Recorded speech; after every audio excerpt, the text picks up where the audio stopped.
Michezo, karibu tukuhabarisha taarifa mbalimbali za kimichezo zilizojiri muda huu na zitakazoendelea hapo baadaye kupitia hapa Nombo TV. Cha kufanya subscribe channel yetu na kulike channel yetu ili upate taarifa zaidi za kimichezo. Kubwa ni visiwani Zanzibar, Young Africans wameweza kuondoka na ushindi mnono wa bao 1-0 dhidi ya AS FAR Rabat kutokea pale Morocco. Mchezo huu ulipigwa siku ya leo New Amani Complex pale Zanzibar. Goli la Prince Tumbalele Dube limeweza kuifanikisha Young Africans kuzoa alama 3 kibindoni dhidi ya FAR Rabat kutokea pale Morocco. Kwa mara ya kwanza Young Africans wameweza kushinda kwenye hatua ya makundi baada ya miaka 28 sasa. Mchezo wa kwanza kushinda kwenye hatua hiyo, yani labda mjanielewa, Young Africans baada ya kukaa miaka 28 bila kushinda kwenye mchezo wa kwanza kwenye hatua ya makundi, hatimaye siku hii ya leo goli la Prince Dube limeandika historia ya Young Africans kushinda kwenye mchezo wa kwanza kwenye hatua ya makundi.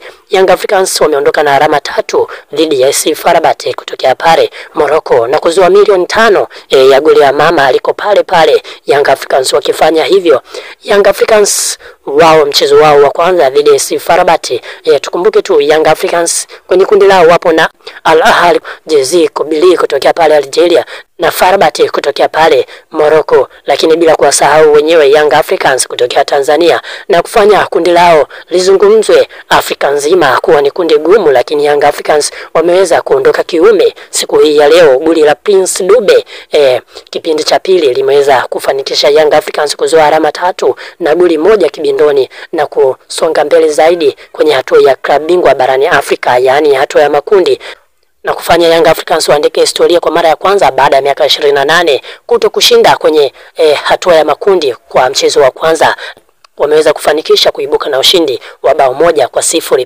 pale New Amani Complex Zanzibar. Mchezo mwingine utaendelea siku ya kesho. Wekundu wa Msimbazi Simba watakuwa wenyeji kwenye uwanja wa Benjamin Mkapa kumkaribisha Petro Luanda kutokea pale Angola. Je, mchezo huu utakuwa wa aina gani? Ama Wekundu wa Msimbazi na wenyewe wataibuka kidedea kwenye mchezo huu? Basi tusubiri. Wewe sasa cha kufanya subscribe na kulike kwenye channel yetu ya Nombo TV ili upate taarifa zaidi za kimichezo. Endelea kubaki nasi Nombo TV.